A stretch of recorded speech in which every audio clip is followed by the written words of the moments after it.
What is going on, guys? Welcome back to another episode of Sloppy Saturdays. And today we are going over a little mini pod recapping Sonny Styles' historic combine. We're going to talk about Sonny Styles' journey to the NFL, how he did at the combine, which, like I said, was absolutely historic. And then we're going to talk about how much we believe this combine possibly moved his draft stock up a little bit. We're going to talk about it all. Now, the hype for Sonny Styles has been unreal. He really showed that he's a one-of-one athletic freak during this combine. I mean, we saw a guy that started out as a safety at Ohio State, stood out as a physical specimen as a safety. Now he's a linebacker, and he stands out with linebackers as well. At 6'5", 244 pounds, this guy's built like Calvin Johnson. He's as fast as a George Pickens or a Bijan Robinson. Like, again, you sort of comparisons. This guy, like I said, was built in a football lab pretty much. When we look at this 40-yard dash, he runs a 4.46. He ties his teammate Averill Reese for first in the 2026 Combine among linebackers. Then you look at his vertical jump. His vertical jump is unreal. Like, if you look at that, how he gets up, I suggest you to look at that video. 43.5, first all-time among linebackers for his vertical jump. And then his broad jump was at 11.2, fourth all-time among linebackers. And like I said, everybody's going absolutely bananas for Sonny Styles. I mean, this guy is a one-of-one athletic freak. Again, with all the different roles that he played at Ohio State, like we're going to get into. And then again, like I said, with how fast he is at his size, with how high he could jump, all this stuff. Again, the guy's one-of-one. You see the tweets, you see the pictures. Sonny Styles, taller than Mike Evans, faster than George Pickens, quicker than Patrick Peterson, jumps higher than Devontae Adams, more explosive than Derwin James, heavier than Trent Cole. Like, this guy, again, has the upside probably higher than anybody else in this NFL draft. When we had him originally in this NFL draft, we had him slotted at 10 to the Cincinnati Bengals. I do think with this combine, he could possibly move higher. But I do think with Sonny Styles, it's going to be the beauty is in the eye of the beholder. Like I said, when you talk about in terms of upside for Sonny Styles, he has the opportunity to have more upside than anybody in this draft. Like I said, with how he was able to play all over the field at Ohio State, like we're going to dive into, and with, again, the size of this guy and how fast the guy is, the guy has the ability to possibly cover anybody on the field. So, again, the upside is through the roof with Sonny Styles. My thing is with Sonny Styles, and I'm going to get into the people going in front of him, I don't think his draft stock moves much because I think with Sonny Styles, him playing all over the place at Ohio State, I think it's kind of one of those things where the beauty is in the eye of the beholder. Do you view him playing all these different roles at Ohio State as a plus? Like, hey, we've seen all the things this guy could do on a football field as a safety, as an off-ball linebacker, as a blitzer linebacker, and saying like, hey, this guy's a freak, and if he develops, he could have this immense upside? Or would you rather a guy that crushed his position as a linebacker for maybe 4 years? Because linebacker is one of the hardest positions to translate in the NFL. Like I said, it's a beauty is in the eye of the beholder type of deal. And that's the thing with Sonny Styles. Like I said, played a safety his first 2 years in Ohio State. Then when they won the national championship, he was more of a blitz and linebacker. You see his total sacks and his total tackles go up. But then we see this year he's more of a zone linebacker. Again, I think him being a safety definitely helped how he covers as a linebacker for sure. I mean, this guy is a zone linebacker. I think he was much more polished in his last year. He definitely had tackling issues in 2024. In 2025, he only missed 2 tackles. So, again, he was one of the best tacklers. And I do think this guy, again, like I said, with his size and with his speed, he has the ability to really roam around with tight ends and keep up with any tight end in the NFL. That's without question. Again, I do think Sonny Styles definitely has to develop in man coverage for sure. And I do think when he does get on slot corners, he definitely does struggle, which, again, with the speed of this guy, I do think, again, he could develop into being able to even possibly guard receivers, which is absolutely insane versatility for a guy coming into the NFL. Like I said, my biggest thing with Sonny Styles, how high could he possibly jump in this NFL draft? I really don't think he's going to jump much higher than, again, I had it slotted in at 10. I think maybe his ceiling is 7. That's what I really wanted to go over, how he compares to other players going in front of him, and why I think a lot of other players, like at least 5 players, have the case to definitely go in front of him. Obviously, when we look at number 1, the Raiders, Fernando Mendoza, 100% Fernando Mendoza is going to go to Raiders. That's one player slotted above him no matter what.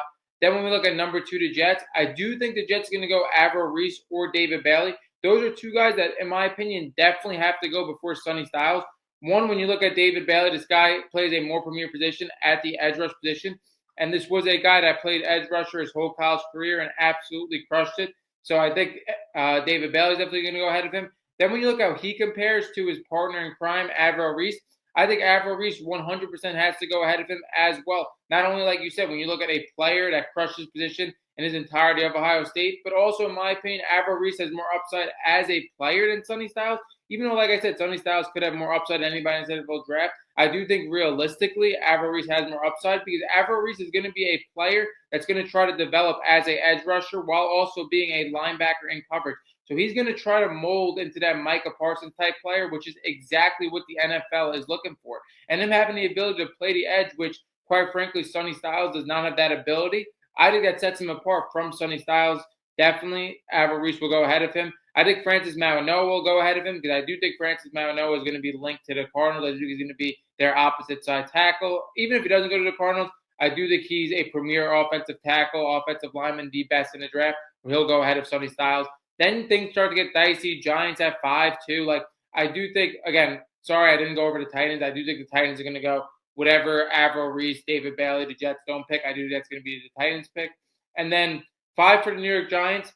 I do think the New York Giants are going to go in the realm, like I said, I talked about it yesterday, in the 3 of Caleb Downs, Cardinal Tate, Jeremiah Love. Now, when you look at Caleb Downs, I think Caleb Downs is 100% going to go ahead of Sonny Styles.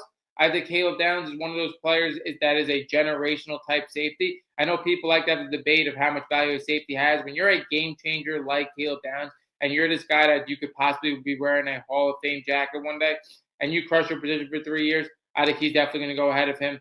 Then for the 6th spot for the Browns, I see the Browns like, no way you're taking Sonny Styles. When you look at your defensive side of the ball being a top 3 unit and your offensive side of the ball being a bottom unit in the NFL, I do see the Browns either going receiver or offensive lineman. I think there's no way to add on to that defense. And then again, I think 7 to 10 is really Sonny Styles' ceiling. Do I think maybe this combine, with how much he's shown as an athletic freak and how much versatility that he could possibly have, does that maybe set him apart from a guy like Ruben Bain? Possibly. I think maybe he could overtake Ruben Bain for sure. I think a lot of people definitely buy into a lot of this hype. I think he could overtake Ruben Bain. Would I take him over Ruben Bain personally? I would not. I think Ruben Bain plays a more premier position at the edge rush position. And then also at the same time, like I said, Ruben Bain, a guy, in my opinion, like I said, I value guys that crush their position for 3 years. And then after that, again, like I said, it's going to be interesting to see if like a guy like Jeremiah Love goes before him. That's going to be a positional need type of thing. And then after that, I mean, he could go to anybody. He could go to the Chiefs. He could go to the Bengals. Like I said, he could go to the Commanders. I think 7 to 10 is really Sonny Styles' range. I don't think he really moved up much in this combine, actually, because, like I said, I do think there are set defensive players that are way more plug-and-play year-one NFL ready that are going to go ahead of Sonny Styles. But again, you can't really diminish Sonny Styles' versatility. But for a guy like Sonny Styles, like I said, at his size, at his speed, how he was able to be a safety, a blitzing linebacker, and an off-ball linebacker in his 3 years, it's really going to come down to the beauty is in the eye of the beholder, and it's going to really come down to the spot and how he develops in the NFL. If he could get in the right role with the right defensive coaches, he could be an absolute star. Like, there's no really disputing that. Again, like I said, with his size, with his speed, and again, his versatility all over the field, I think it really depends on where he goes and what role he's used on. But that also puts a lot of pressure on coaches as well. Again, if you're a team that's in the top 5, top 6, top 7, you're going to want to be a team that really doesn't want to have to do necessarily the work. You want a complete prospect that's going to be a plug and play that you don't have to sit here and develop for 2 or 3 years. That's the thing with Sonny Styles. Like, do you view him as maybe a long-term development guy, or do you think you have the answer for him in year 1, which I don't think many people do? The other thing with Sonny Styles, why I don't want to get too enamored by the combine and too enamored of, again, all the things that he could do on an NFL field, is because I've seen this before. 5 years ago, we've seen the same thing with Isaiah Simmons. Isaiah Simmons was a guy that could play the secondary and could play in the front 7. He was a guy like Sonny Styles that had an absolutely historic combine. And again, the thing was that he could play all over the field. He was a little different than Sonny Styles. He didn't play in different roles in each of his years. He more played in different roles in game. But again, another guy that didn't have the experience necessarily, like 3 or 4 years of crushing a constant position, and he didn't translate to the NFL as a linebacker. Like I have told you guys, linebacker is one of the hardest positions to translate to in the NFL. You could look at Sonny Styles and you could look as how he crushed his combine, how he's a one-of-one athletic freak, and how he played all over the field as a safety, as an off-ball linebacker, as a blitzer linebacker and saying, hey, I have the right role for him, and he's going to develop into an NFL star, which I think could 100% happen. But again, it all depends on him going into the right situation. This isn't a guy that's a plug-and-play day one guy for sure. That wraps up this episode of Sonny Styles. Drop down below. Would you like a team, if you're a team in the top 5, would you like your team taking a chance on him in the top 5? Do you believe in this combine hype? Or again, do you have like 4 or 5 defensive players you could see going ahead of him? That wraps up the episode of Sloppy Saturdays, and we